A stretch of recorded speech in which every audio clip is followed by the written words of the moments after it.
Those sort of marks, is that pretty typical of what contact experiencers have on their body after an event? Certainly involving abductions. There have been many cases of triangular marks, circular marks, and other types of strange marks which are inexplicable.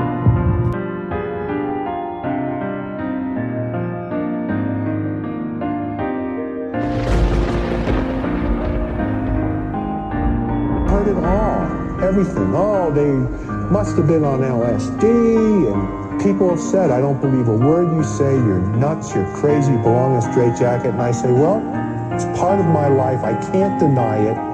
And one of the things that's really weird is that you find yourself getting used to the idea that you've been abducted, and that's weird in itself.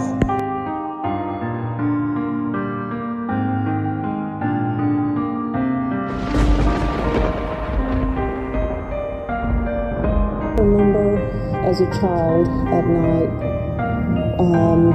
I'd just gone to bed. My mother just put me to bed, and I could see the lights on in the living room. I just laid down for bed. I could hear my parents, I could hear the television, and I looked up, and to my right I saw a couple,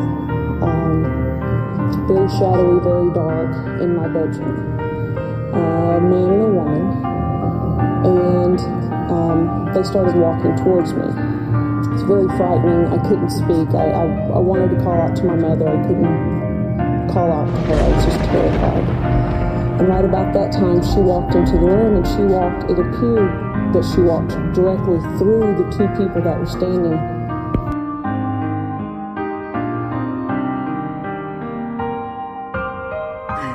Strand Podcast.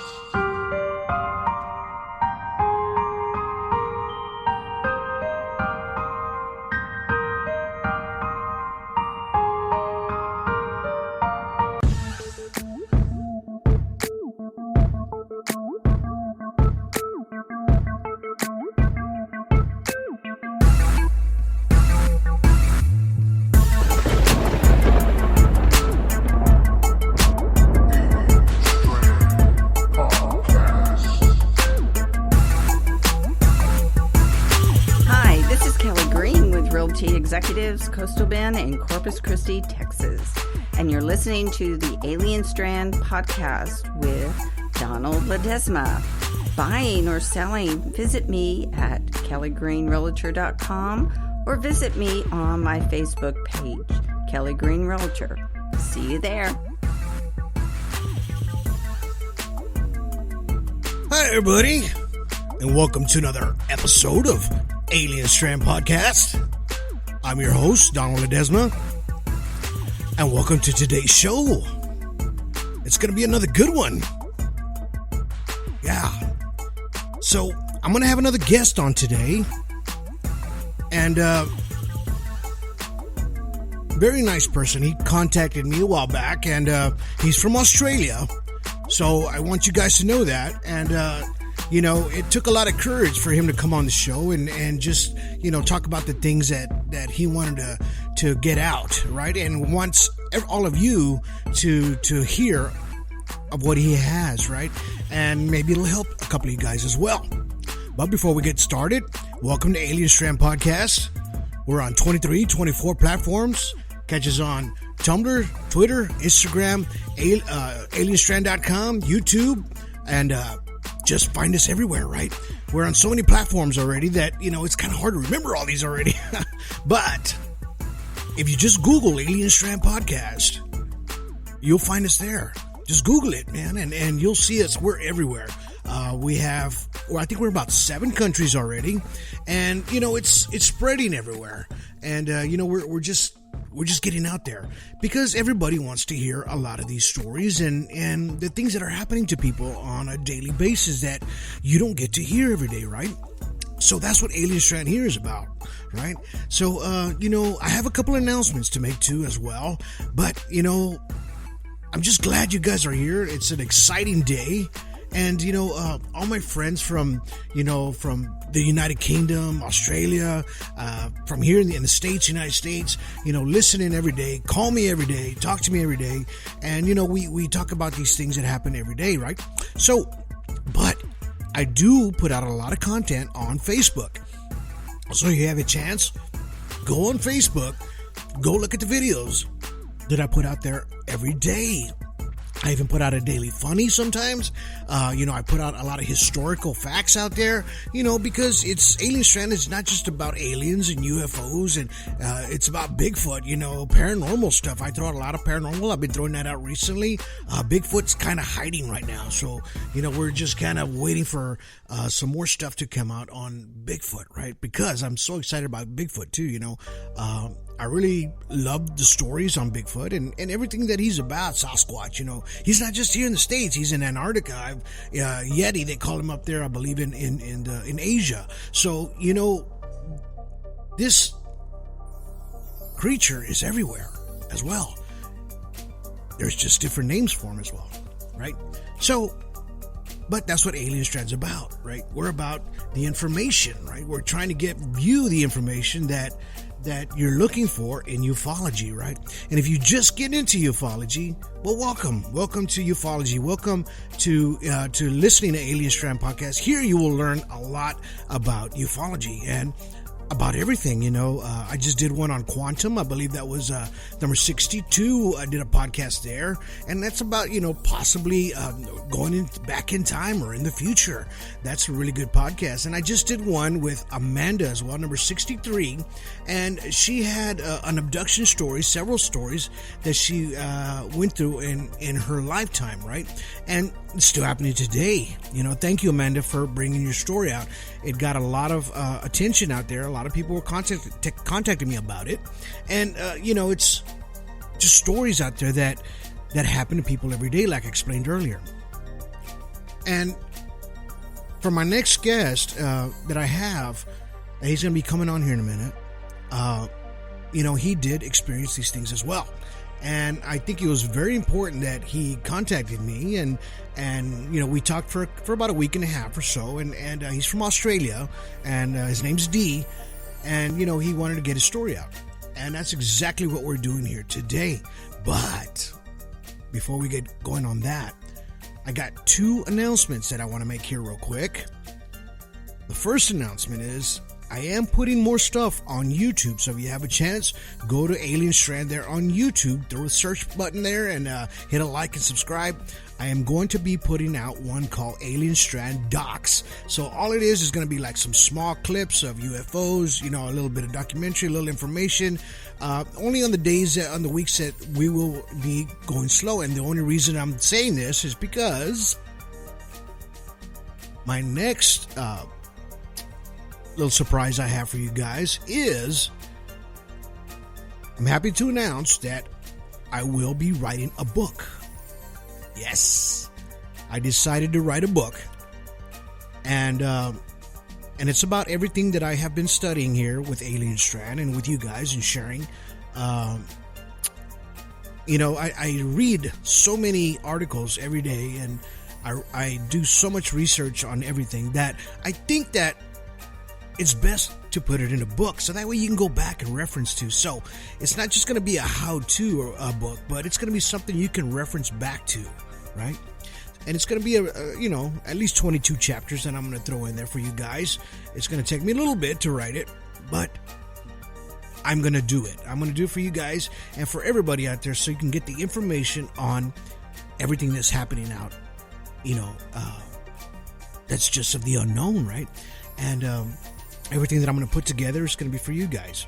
So be on the lookout for that book. It's going to be coming out maybe in a few months. It's going to take me a while to write it, but I will get it out for sure. And that's going to be a priority for me.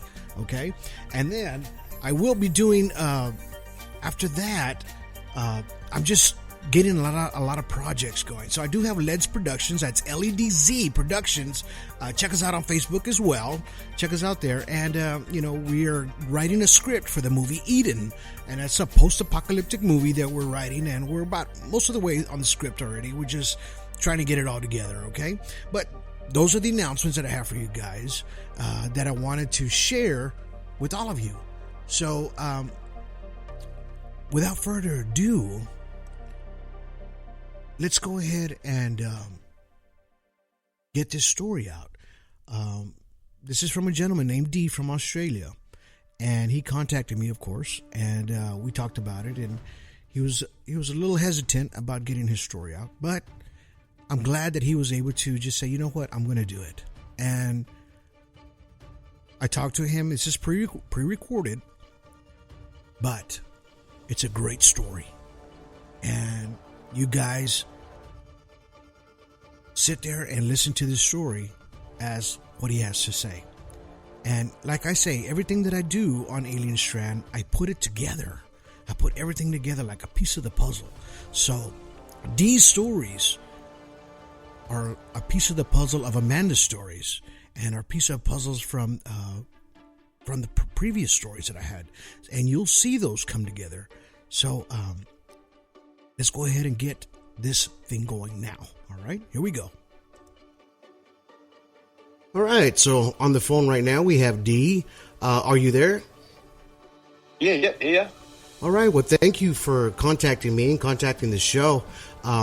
You kind of sent me some messages, and I started reading those, and I noticed that the stories that you were telling were kind of like they were coinciding with a couple of my guests that have been on prior, and then we started talking a little bit more about what was happening with you.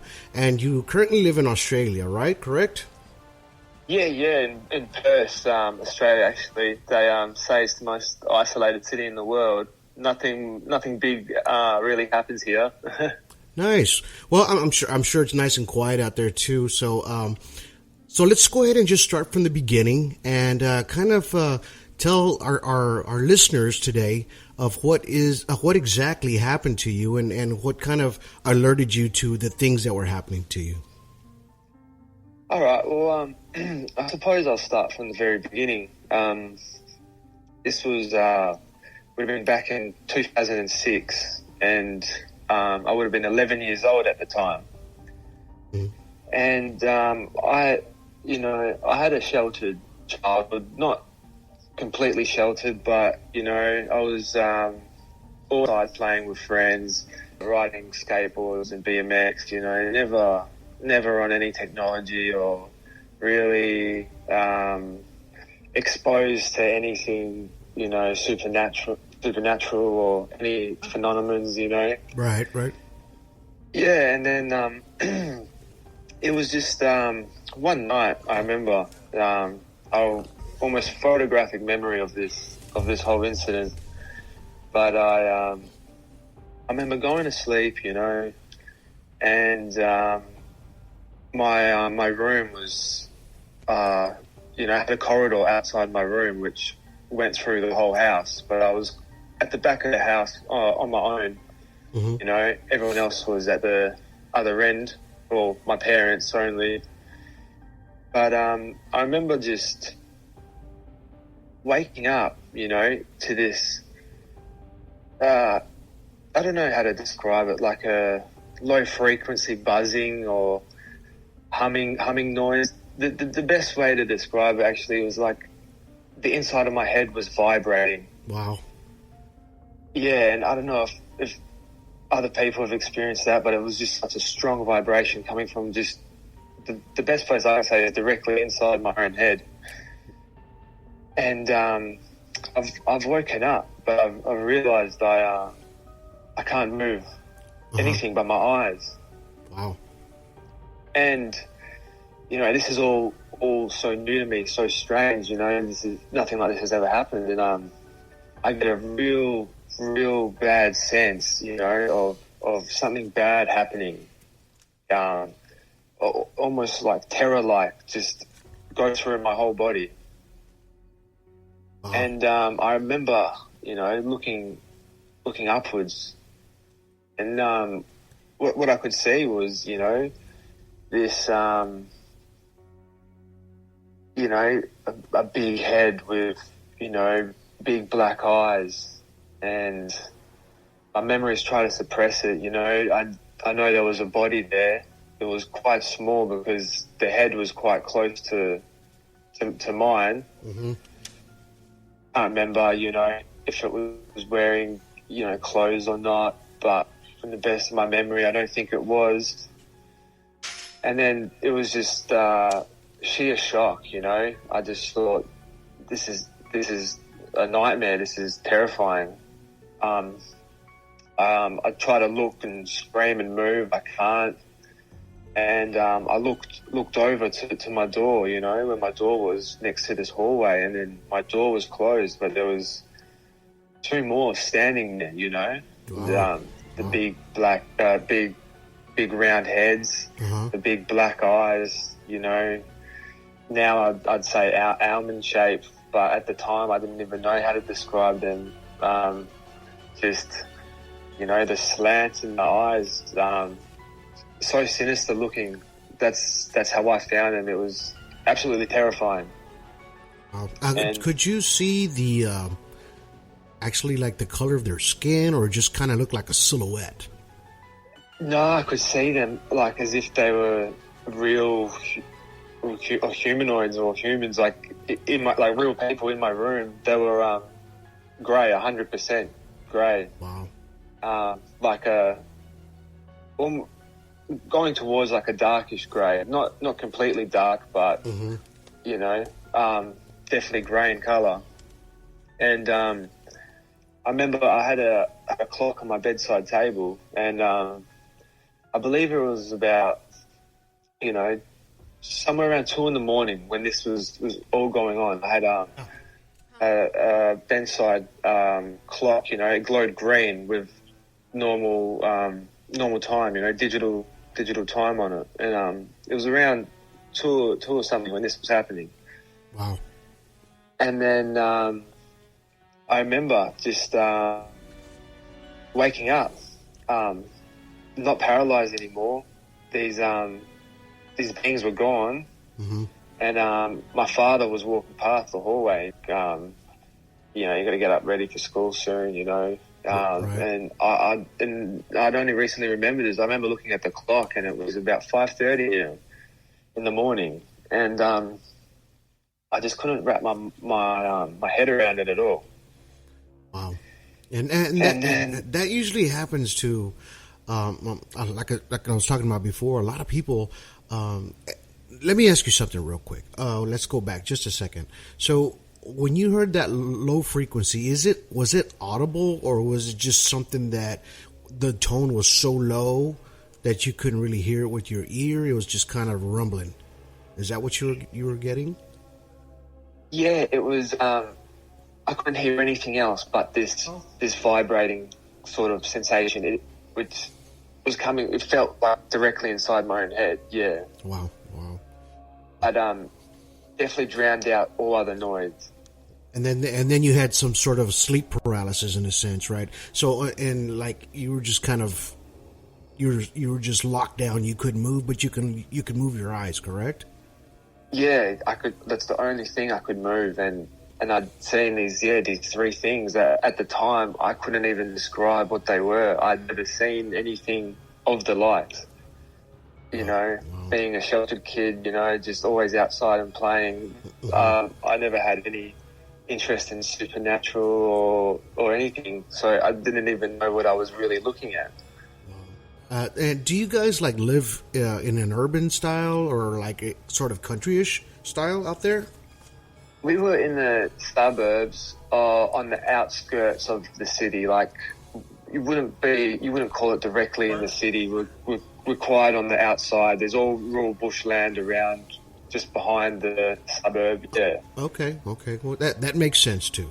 You know that a lot of these crafts, UFOs, or these extraterrestrials or beings, they always in more secluded areas. Of course, I've told a story or two of people that actually happened to them in the city, but you know, close to the country where these things happen. Okay, so after that, your dad opens the door, and then what comes next?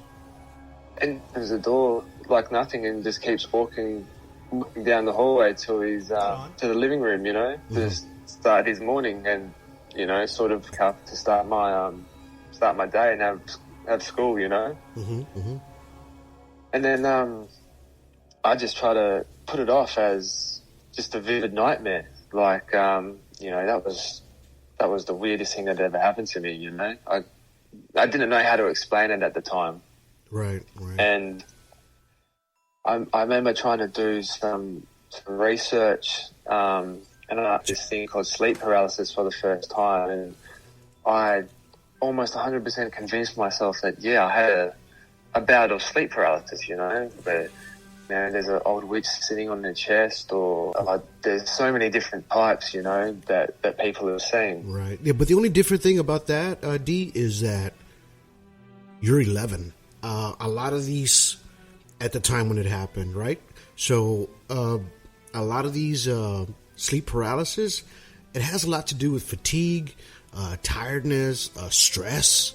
Stress levels are real high, especially when you do have that sleep paralysis effect. When you feel something on top of your chest pushing down on your body, and you can't move, just your eyes. But in your sense, nothing was pressing down on your chest. You heard that low audible sound, and then, you started seeing these beings that were standing there. You couldn't move anything but your eyes. So that's what makes it just a little bit different from the sleep paralysis effect that people get. And they say 1 out of 10, 1 out of 4 people get that actual, and it has to do with overworked, tiredness. A lot of times that happens to them. But at that time when it happened to you, you're 11. So I mean, I don't know how much stress you were under or anything like that, and that's why I believe that it's a possibility that something did happen to you instead of it being just sleep paralysis. Yeah, right. Well, I definitely no sensation on my chest, just this vibrating frequency in my head, and these 3 beings that I'd never seen before or couldn't describe. But I think because of the sheer shock and terror it did to me, I just forced myself to believe that, it must have been sleep paralysis. But, I was a happy 11-year-old, no stress at all, living a real normal life, Nice, yes. Right. But then what got me later was, it was a few months later after this had happened, I was just slowly, starting to forget about it, or just put it in the back of my mind and lock it away, that I didn't have to think about it. Hadn't told anyone or anything, the last thing I would do is tell my parents I'd think I was, crazy or something. Right. But I remember they had a special segment on the TV to do with UFOs and alien encounters, and I caught my interest, and I thought, what is this? I've never heard of UFO before, or aliens. To me, an alien was, something with tentacle arms or big green heads and, like monsters out of like video games like Doom or something, Right. That was my idea of an alien. Mm-hmm. And so this TV segment that they were going to show, it really caught my attention. And I thought, I'm going to watch it, I'm a bit interested now, Right. Let's just see what this is about. Right. And, the first half, really, they only spoke about like UFOs and seeing strange things in the sky. But then they got to a part where they were interviewing a few abductees, apparently. And at one stage, they had produced drawings or, pictures recreated from these people's experiences. And what shocked me, literally just completely shocked me, was they looked exactly the same as what I'd seen in my room that night. Wow. And I just couldn't believe it. And I thought, well, this must just be a coincidence, maybe this is just a thing the imagination, can make up. But, they say imagination, or when you dream, you only see things that you have actually seen in real life yourself. Right. And after that, I was almost traumatized, I thought something was seriously wrong there, So still didn't tell anyone. Right. So at that point, that's when you realized, okay, wait a minute. Whatever was there was actually something I saw, and it's similar to that. And so that's when you actually wrapped your head around, okay, maybe this thing that was happening to me was real. And yeah, exactly. Right. And then, so, and I try to think about this too as myself, because I hear a lot of people talk about these stories and when it happened to them when they were younger and they were kids. A lot of these stories, you know, when they talk about dreams, you know, I mean, I'm sure you're an older adult now, you know, to go back and remember something like that vividly means that it had a high impact on you. So if you still remember it today, then yeah, something happened. You know, we have hundreds of dreams, you know, every day, you know, even, you know, for your whole life. And then to have one of these dreams actually look like something you saw prior, you know, and then actually you start thinking, okay, wait a minute, was this real? Right? So yeah, and so and that's I wanted to get that out, you know, because I just think that's important for our listeners out there to think about that when you're telling your story here right now, is that, you know, you're remembering something that happened when you were, you know, 11 years old, you know. So no, but keep going on what happened next after that. Yeah, well, that it definitely made an impact on me. You know, I had a bit of trauma after the initial realization that, you know, there had been other people around the world that had, or in Australia, that had seen the same thing that I had.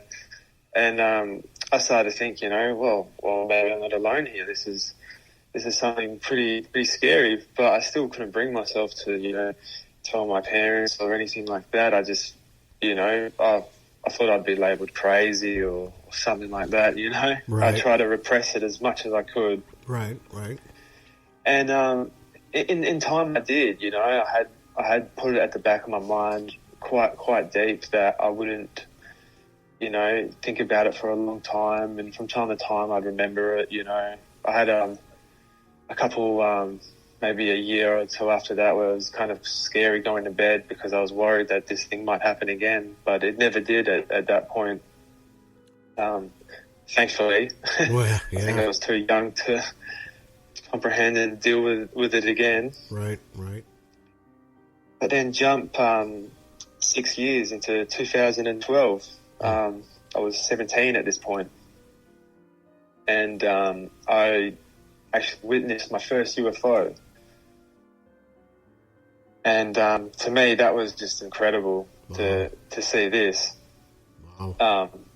Nothing I'd ever seen before. You know, I always watch the skies after you know, the encounter 6 years ago, or what I call encounter. I always, you know, they say keep watching the skies. You never know what you'll see, and I hadn't seen anything. But one night I was walking a suburb away, which is downhill from the suburb we were at, and just behind that suburb is a huge patch of bushland, like kilometres and kilometres wide, longer than that.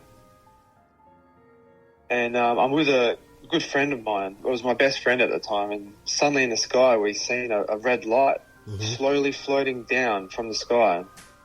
We were some distance away. So it was hard to sort of know how big it was. But I could tell it was quite big, you know, maybe the size of like the combi van, or maybe even a tiny bit bigger than that. Wow. And then it was round in shape. I knew that, but after floating down, it suddenly stopped midair, and that's when me and my friend got real worried, because we thought it was just a flare or something, you know. Being red, you know, sometimes people shoot off flares. Like, it's not too often it happens, but you thought maybe, you know, this was just a flare. But when it stopped midair, we definitely knew this wasn't a flare of any sort. And then it stayed in midair for some time. And we kept walking towards where it was hovering, as I should say. Uh-huh. And then after about, a couple of minutes, it just shot straight down into the bushland. And I've also got photographic memory of this because I remember the whole bushland where it supposedly landed just lit up a dark red, bright red. Mm-hmm. About how high was this craft from you guys? In other words, I mean, as far as feet or meters above you guys. So when we witnessed it, we were maybe 6 kilometers roughly from where it was supposedly landed. Okay. So it was hard to judge, but it was quite high. I'd say, maybe 100 meters in the air before it descended. Okay. And then it stopped just above, or a little bit above where the tree line starts, Right. And after that, that's when it shot down and just illuminated this bushland, this bright red. It's like almost a piercing red color. It's something out of War of the Worlds. When there's all red everywhere. Right. Did how was the trajectory on that? In other words, did it look like something that, like, in 2012 that we could have possibly had, as far as those kind of speeds, or how it comes down and it just shoots it like in an L shape or in an angle? I mean, was the trajectory something, and the speed, was it like something we just can't recreate that? Yeah, after hovering in the air for the 2 or so minutes it did, when it finally shot down to the ground, it was quick, Right. And the bush immediately lit up, as soon as it sort of hit the ground, the bush just went red completely. Right. And it was a large area that was, glowing. In other words, did it look like something was driving this thing? I would say so, for sure. Okay. I mean, yeah, I believe so. Yeah. My friend, he was like, "This is a UFO, I've never seen one," and I was like, "Yeah, me neither," We were on our way to my house at the time, which was right next to that area, actually. Right. Which is kind of funny that it was happening so close to where I lived. But we stopped on the way to a friend's house, and we went inside, and we spoke to him for about 15 minutes. We were 17, just catching up as friends do. And then me and my friend remember that we had just seen this thing prior, and we were still sort of thinking, maybe there's a logical explanation for this. Right. But we got our friend to come outside and see if this thing was still there. And sure enough, when we walked out the front, the bush was still lit up red. Oh, wow! It was still sitting out there. Yeah, it was still sitting there. The bushland was still glowing red in the same large area that it initially was. And then I knew it wasn't a flare, definitely at that stage, or anything like that. I knew then there was definitely no logical explanation. Yeah, because you're talking, what, about 10, 15 minutes later, possibly? Yeah, definitely 15 minutes, if that, later, yeah. Wow. So, yeah. I knew then there was nothing logical that could explain it. And our third friend, he just said, I can't believe this. I've never seen anything like this, This is just crazy.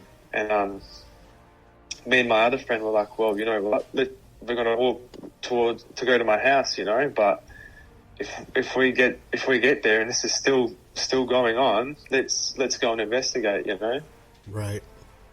But did y'all take off walking out there, or kind of just left it alone? Sorry? Did y'all take off walking out there, or just kind of left it alone? Yeah, so the friend I was with initially, we continued down towards where my house was, and this was sort of just behind that in the bushland there. So right. we were walking towards my house, but we decided, if it was still there then, we were going to go and, wander out there to try and see what it is. Wow. Unfortunately, we went sort of in a dip between the two suburbs where you go below sea level, and we lost sight of the bushland for, I'd say maybe, 4 or 5 minutes. And then when we finally got to an area above the ground where we could see the bushland again, it was gone. There was no red, nothing. Nothing. Wow. And I don't know if we missed something shooting up in the sky, or we just weren't looking at the time or not. But it was gone, and it was just such a shame, Well, yeah, I mean, I'm sure you guys are, just kind of wondering. Yeah, we want to see if there's things still there. Excited, kind of, just to get a good glimpse at it, and then it's gone, and that's understandable, and as far as like, you probably feel like, oh man, that's, I get it, I've been there myself. So, but I'm sure that, do you still talk to your friends that witnessed that? No, I don't actually. One of them had an accident, and he moved away, and I lost contact with the third peer that we, dragged out the front to have a look. But we sort of said we wouldn't speak about this, because people would think we're crazy, because nothing happens in this town. Everything's real hush. We didn't want to be those guys that said, we saw something. But we were so convinced that the next morning, I thought, I would go on Facebook and the news, and someone or a lot of people would have seen it, because it was still quite early when this happened. I was sure the next morning I would read something in the news or on one of the Facebook, community pages that did anyone else see this. But to my shock, no one had. Wow. And that was really disappointing for me, because I was hoping there was a big hype and I could, actually comment then and say, I saw this too, Right. I saw exactly where it supposedly went and landed, but no one had reported seeing it. It was a real shame. Yeah, and it happens a lot out here in the States, when somebody sees something, or, somebody posts a video up, you automatically, 10, 15 people or 5 people will just say, hey, I saw that last night, or, I got a small video of it too. And, we get to get different angles of everything when people see something like that. But, unfortunately on your end, it wasn't, nobody saw it, I guess, or reported it. So,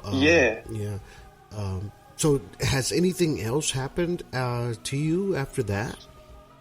Well, the strange thing is, after that incident, it was maybe about 6 or 8 weeks later where I had what I describe as my second encounter. So I still really, I've always tried to find the logical side of things, and I'll get into that a bit after as well. But I describe it as my second incident, and it was about 6 or 8 weeks after we saw this UFO, where I went to sleep one night on a real ordinary night. I think I'd work the next day actually, and I remember being in a dream where I'm in my primary school, which is I don't know if it's called the same over there, but that's from like years 1 to 7. Okay. So when you're still a little kid, right. I would have been around 11 actually in the dream. Yeah, it's like middle school, I guess what they call here. Middle school, right? Yeah, right. So I would have been about 11 in this dream, and I'm in my school, and I'm being chased by something sinister that I just don't know what it is, but I know there's something real bad out there that's chasing me. I'm with a friend from school, and we're just trying to get away from something as bad as we can. And we're running through the whole school grounds, go up and down through all the buildings. And, from the start of the dream, I knew there was definitely, something sinister about it. Right. And then we go past a section of the school where it's, they're called demountables, but they're like moving houses where they're, like on wheels, you can pick them up and take them away. Mm-hmm. I run past one, but the door suddenly opens.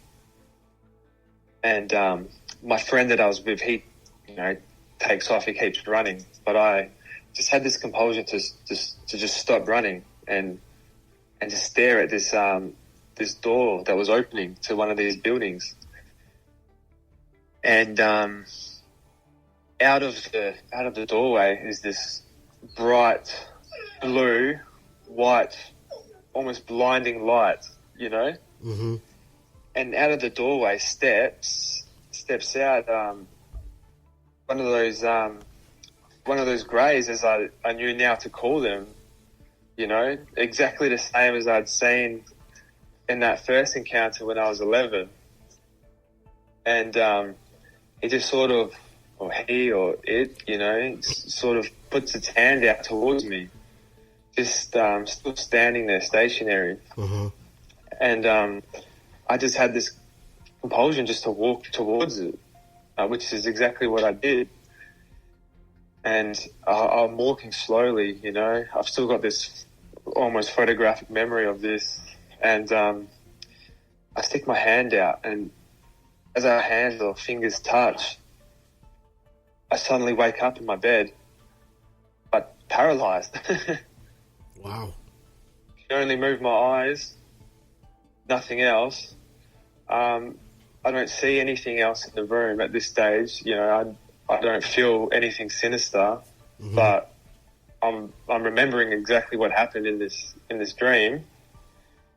And I lie there paralyzed for a few minutes, and then the next thing you know, I'm waking up and it's morning. And I just think, wow, that was really, really bizarre. Do you think that dream was kind of telling you like in other words, like sort of like welcome? In other words, he's putting his hand out to you, and you start reaching out for it, and then when y'all touch, it just wakes up, but you're still paralyzed in a sense. So, I'm getting that sense, like, we're here in a sense, or a welcoming of some sort. You've already seen it once, and then, you experienced it once before, and then you experienced it again with your friends, and then now you're dreaming about it again, right? And then this is actually happening to where it's affecting your body when you're waking up again. Yeah, I definitely can, agree with what you're saying, because at the start of the dream and the whole running up to that point, I felt really terrified and scared. But it's almost when the door opened and I saw that being, my mood changed completely to calm. It didn't feel like a bad, sinister dream anymore, Right. It was really, really strange. It's like a nightmare becoming, a good dream in a sense. Right. Well, you weren't afraid. You weren't afraid, in other words. Yeah, I wasn't afraid anymore. Right. And mm-hmm. really bizarre. But I remember when I did wake up that morning, after being paralyzed, left in my bed after, and then waking up and it's, the sun's up, I see little blots of blood on my white bed sheets. And yeah, that was, for me, I just couldn't couldn't work out where it come from. You know, I checked my body and couldn't see any. I didn't have any cuts or any, you know, any indication of where it come from. And I got up and went to the bathroom and I looked in the mirror and I had a bit of a blood nose from my right nostril. Wow! So your nose was bleeding. Yeah, I had a blood nose during the night. Yeah. Was it a large amount of blood, or was it just kind of a couple of drips here or there, or it's kind of like a small stream that just stopped? There was a few drips on the bed sheets, a good couple, but there was from my nose there was you could see where a small stream had been. Oh. And this had never happened in my sleep prior to this, and since it hasn't happened.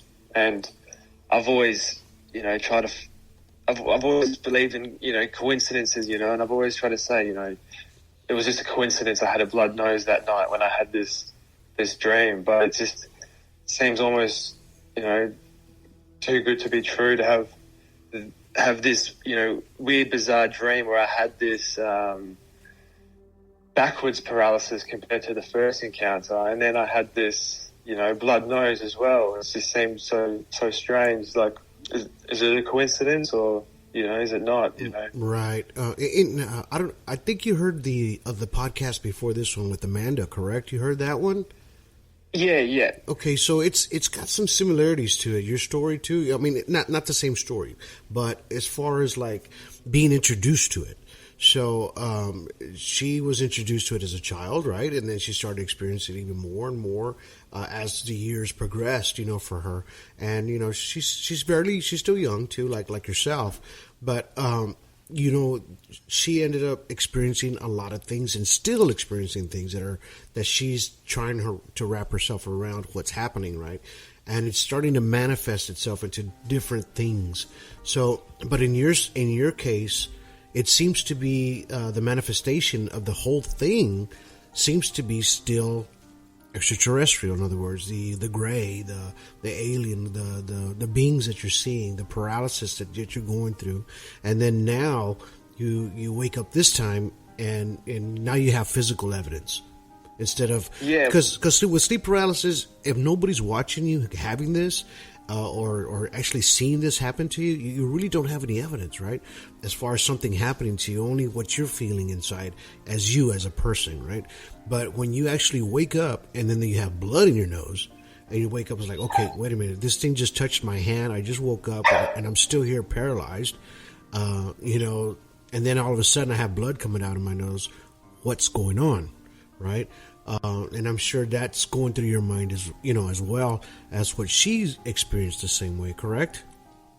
Yeah, that's right. Yeah, this was the first time that I had any sort of physical thing left on me, which is another shock, But I try to repress it at the time, just say coincidence. But the more stories I listen to and the more I research, I think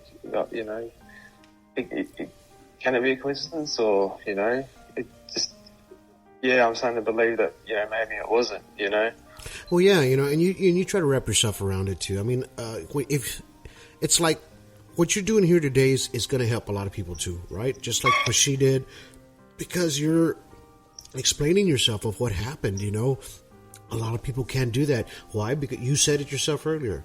If I talk about it, people are going to think I'm crazy or something, that didn't happen to me, or I'm just making something up, or just trying to put your name on the map.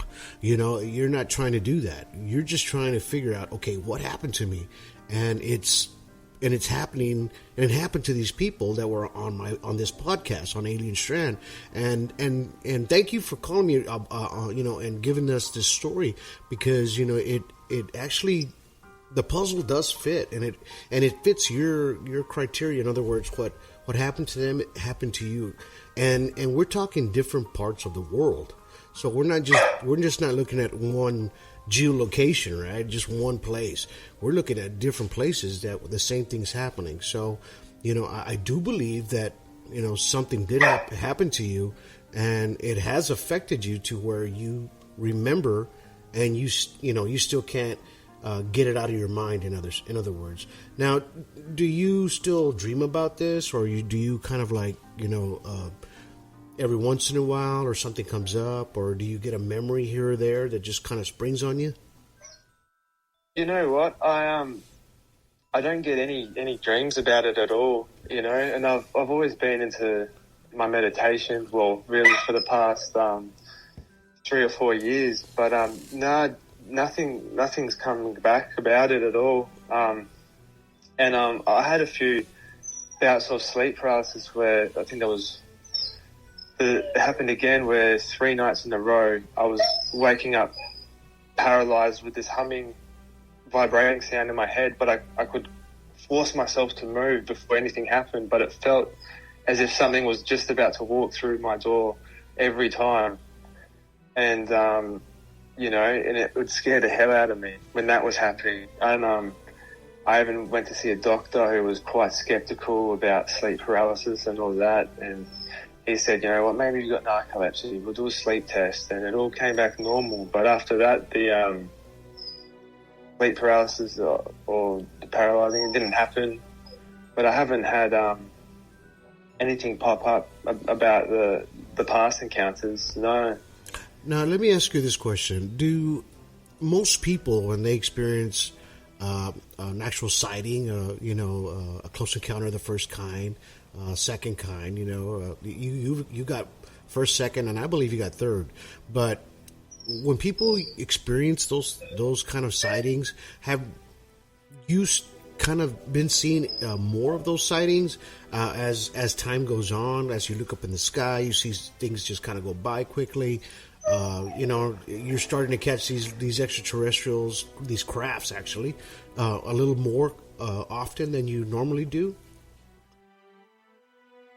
Yeah, well, actually, it's funny you say that, because I did have my second UFO encounter, which was only in 2019, or actually, I believe it was the end of 2018 in December.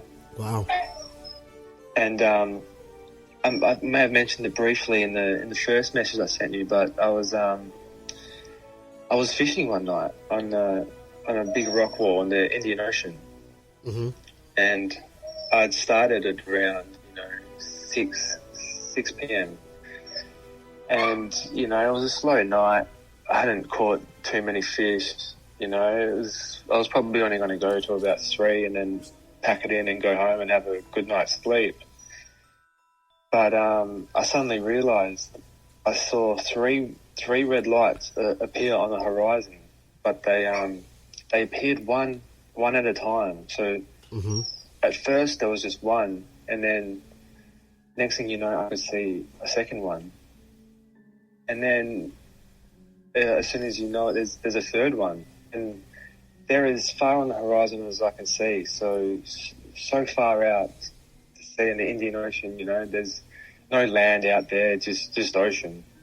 Right.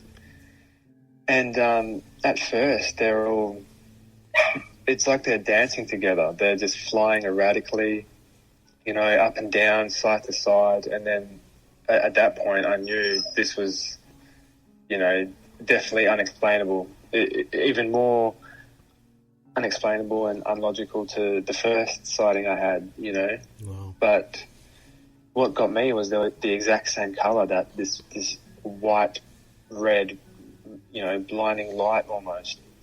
Wow. And it was, I mean, I'm sure it was a good distance, correct? I mean, you're looking at it straight up in the sky.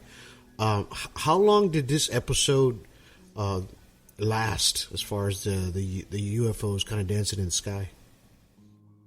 Well, overall, it went for about 10 minutes, I would say. Wow, well, that's pretty long. That's pretty good. Yeah, and at first they were just going erratically, like I just describe it as they were dancing together. But at one stage they started flying in formation. They would all go to the right or all go to the left, keeping the same distance between themselves, then go down and then go up. Come back down, spread out again across the horizon. And I just thought, wow, this is actually amazing. And then the one thing that helped try to keep me sane was there was another group of fishermen that hadn't really been paying attention to, but they were maybe 5 meters, 10 meters away from me, and one of them just shouts, "You guys seen this? Like, what the F is that?" Right. And then so they saw it too. They saw it too. That's good though. That's good when there's multiple witnesses. That's pretty neat right there. And I'm sure it was amazing to watch. Did you happen to have your phone or anything to record it, or you just kind of were just staring at it for a while there? You know what? I always leave my phone in the car when I'm on the rocks fishing. I don't want to drop it or anything, and right. it's always a shame. Even with the first encounter, I did have my phone with me, but I've never had this. I can never think to quickly get out my phone and try to record this. It's like the last thing on my mind. Yeah. I'm just always in such an awe, as you would say. Yeah, and amazement. I'm sure as well. Just trying to figure out what you're watching in the sky. Whether if it's one of ours, or is it a gray, or what it can be.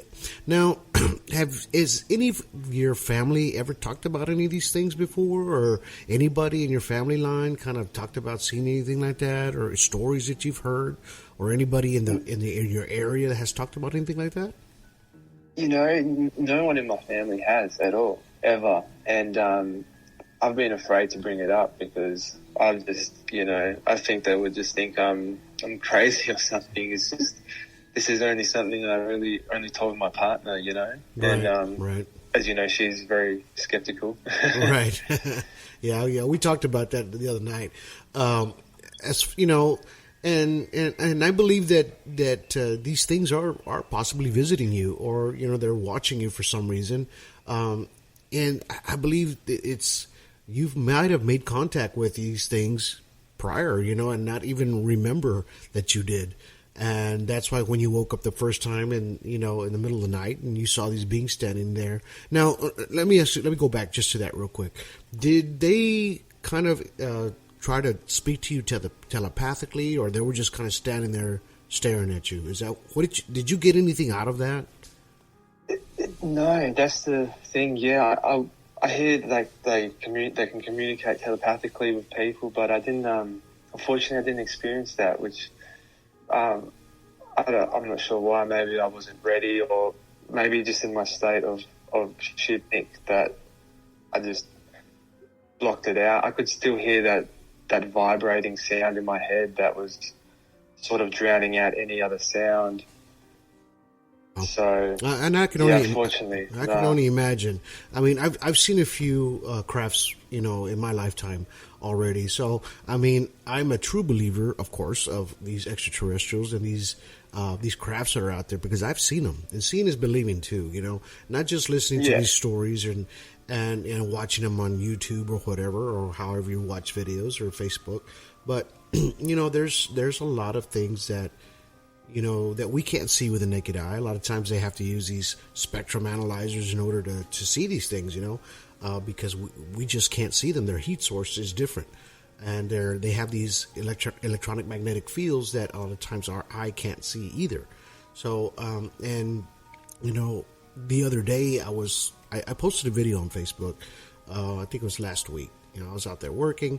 I saw this strange cloud. I decided to video it with my phone, right? Luckily, I got that nice iPhone, so I got a video of it. I sent it to my friend, I said, "Hey, check this out. It's just a strange cloud." Well, lo and behold, 2 crafts fly by. We couldn't even see with the naked eye, right? Oh, wow. Excuse me. But on the video, that's crazy, yeah. Yeah, so, it's just things that happen that we don't see normally every day. Yeah, no, your story's incredible. Now, have you witnessed anything else after that? Well, no, but after seeing these 3 red UFOs, as I call them, on the horizon, they after they suddenly shot off, I couldn't tell if it was along the horizon or into the sky because they were quite far away. But I instantly believed I was going to have another encounter because after the first UFO sighting, that was when a few weeks later I had the dream where I, made contact and then, woke up with the blood and that. But I never had an encounter after this sighting, which surprised me because I really believed I was going to have one. Well, I mean, it could mean a lot of different things, The only thing we can do is just wait, just to see if, they wanted to tell you something. It's a possibility. I've had stories to where, all they wanted to do was just get a message across, and they sometimes they use people to get messages across, as far as like your area, the planet, or something that's happening there. Of course, there's bad grays out there, and there's good ones too, where they won't hurt you. But, you had the blood coming out of your nose. We don't know what happened there, but I believe that maybe, slowly but surely, you'll probably start getting these memories that are going to start coming back to you, little by little, and possibly in dreams. But they'll come back to you little by little until you start getting a full picture of exactly what happened. Possibly that last encounter. You know what I mean? So that's a possibility. That might happen to you. But now it's been more than a couple of years since you experienced that last one? Yeah.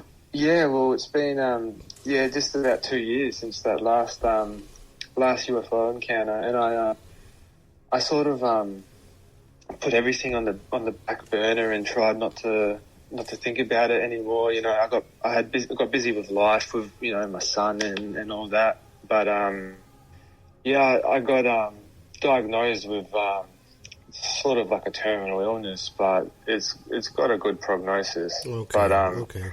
Wow. I had a theory that maybe they don't want to visit me because my genetics have gone bad or something like that. I've even tried the CE5 protocols and still haven't been able to engage, even though I'm a fairly good, as I'd like to say, in meditation. Still can't make that contact, but I'm going to keep trying. Yeah, well, I mean, you're doing the CE5 things, right, as well? Yeah, I've only just started the past month. Yeah. Okay. Yeah, there's a lot of groups out there that actually do CE5s. I believe I had some Melanie, and I'm trying to remember his name, but they were on my show last year, and they're CE5ers, I believe, out of California. And, they have a lot of good stuff there, and they teach you how to do things like that as well. And, of course, the Unacknowledged that you saw with Dr. Greer, that's a great show to watch. And then I believe he's got a new one out, too, to see. And he has a lot of information, and he does nothing but CE5s, too. So he makes contact that way because they're an actual biological living entity. That's out there, and there's some that you can communicate with. So, if that's what's going to give you closure, by all means, keep on doing it. As long as it didn't hurt you or anything like that. As long as you feel safe and comfortable, and that's a possibility that last dream that you had was, like I kind of explained, was they were maybe just saying, hey, we're not going to hurt you. Almost like a welcome. We're here, in other words, just kind of watching. So, if you continue your CE5s, there's a possibility you might end up, doing an encounter, or just, with your meditation will help. I do believe meditation does help people.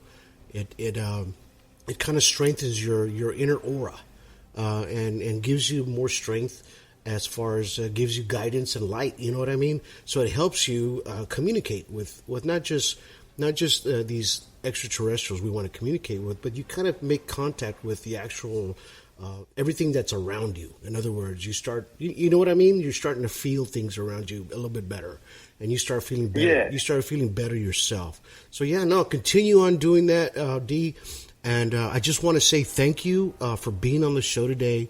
And thank you for telling everyone your story. It's an incredible story, and it's a big piece of the puzzle that I've been trying to put together for a long time. And And now with these witness statements that you guys are giving on the air and just bringing your stories out, it helps me and it helps everybody out there with the same cause in ufology and trying to understand extraterrestrials and what they're about, and I applaud you for coming on the show. Thank you so much for contacting me and contacting the show.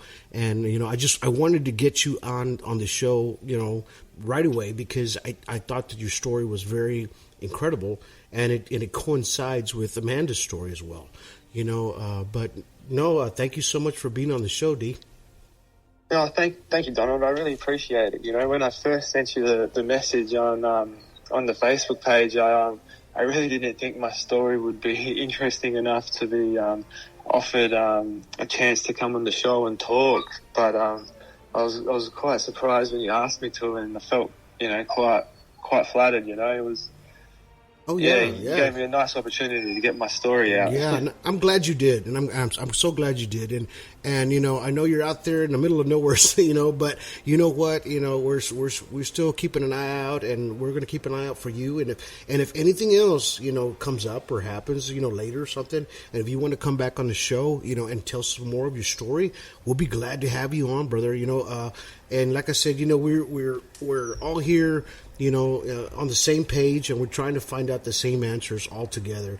And your help and Amanda's help and everybody that has come on the show helps bring all this together, and so that way we can actually get a big picture of what's happening. But again, thank you so much, D, for being on the show today. And like I said, prayers to you and everything that's going on, and for a speedy recovery for you as well. And then we'll catch you on the next one, okay? Yeah, no worries, Donna. Sounds really good. Thanks for that. I appreciate you having me. Yes, sir. Yes, sir. And we'll talk to you later, all righty? Yeah, no worries. Thank you. All the best. Yes, sir. You too. Have a good one. You too. Bye-bye. Bye. Wow. Now, was that an amazing story that he had there? All those things he went through, and he wanted to get it off his chest. He wanted all of you guys to hear his stories, because he's been living with this since the age of 11, wondering what happened to him.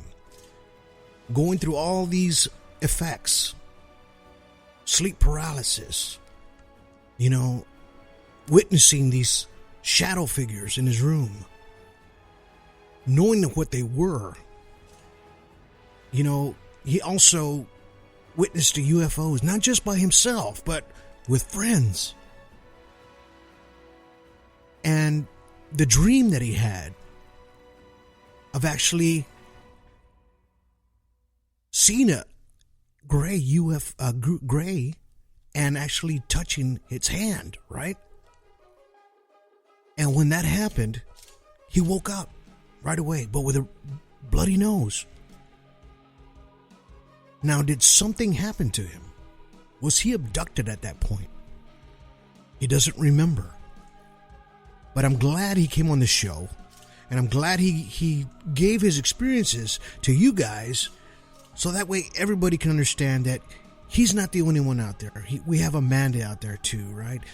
Other people that have come on this show and have explained themselves, wrote books on it, in which I'm going to do as well. And this is for you guys. I hope it helps you guys. I hope it helps you guys heal in a sense. If you are going through something similar to this,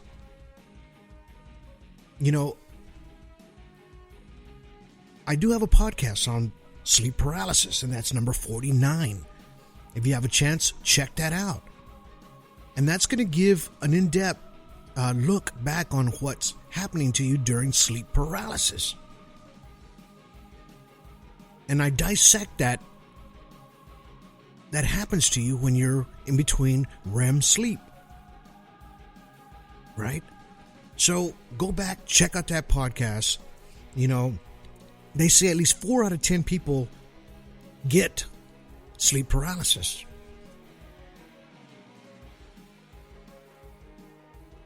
And there's all different kinds of that sleep paralysis. Of course, I think there's like 4 types They come with all kinds of hallucinations as well. But not saying he was hallucinating. He was awake. He was seeing these things. And that's what I told him. When somebody witnesses you having sleep paralysis standing next to you, that's very rare, but it has happened. What he experienced, I believe, was real. And it just doesn't happen to just one type of person. It happens to a lot of people out there that we just don't get to listen to. And I'm glad they come on there to tell their stories. And thank you, D, for coming out. He's from Australia. Thank you for telling your story. David Olive, thanks you. Donna Ledesma, thanks you. We all thank you. Kelly Green, we all thank you. Paul Wilbert, we all thank you. We all listen to the show. They all listen to the show. And many more people out there, thank you for coming out and telling your story. Because it's all a piece of the puzzle that's coming together little by little. And if he does have any more stories later, I'll get him back on the show and we'll talk about it some more, or anybody else out there.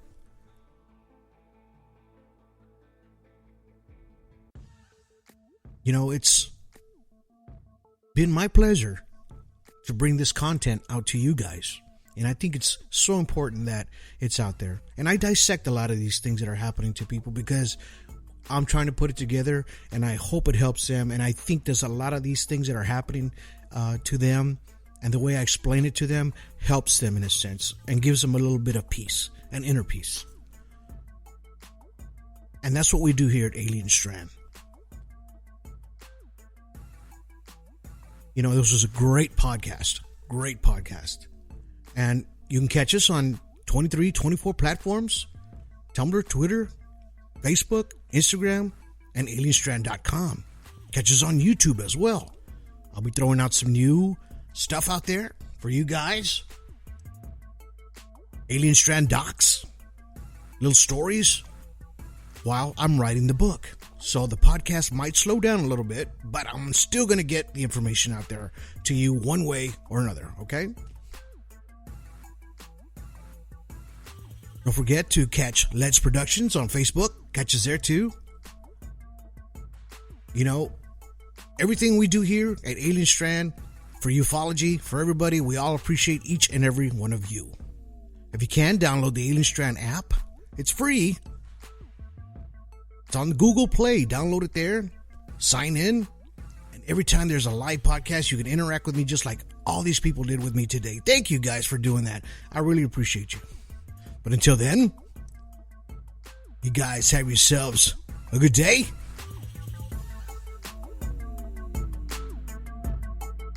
Have yourselves a good evening. And have yourselves a good night.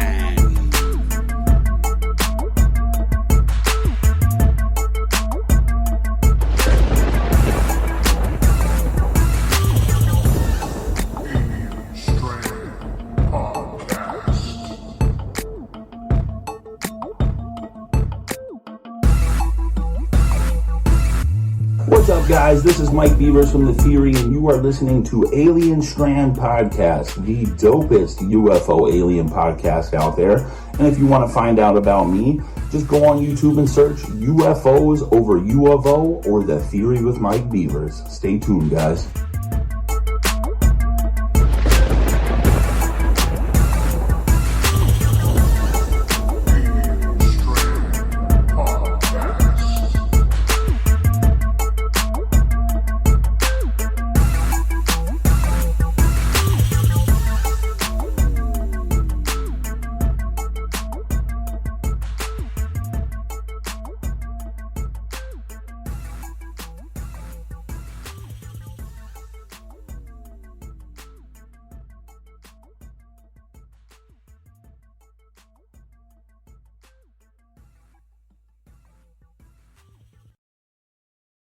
This episode is brought to you by Let's Productions. Follow us on Facebook, YouTube, Instagram, LinkedIn. See you there.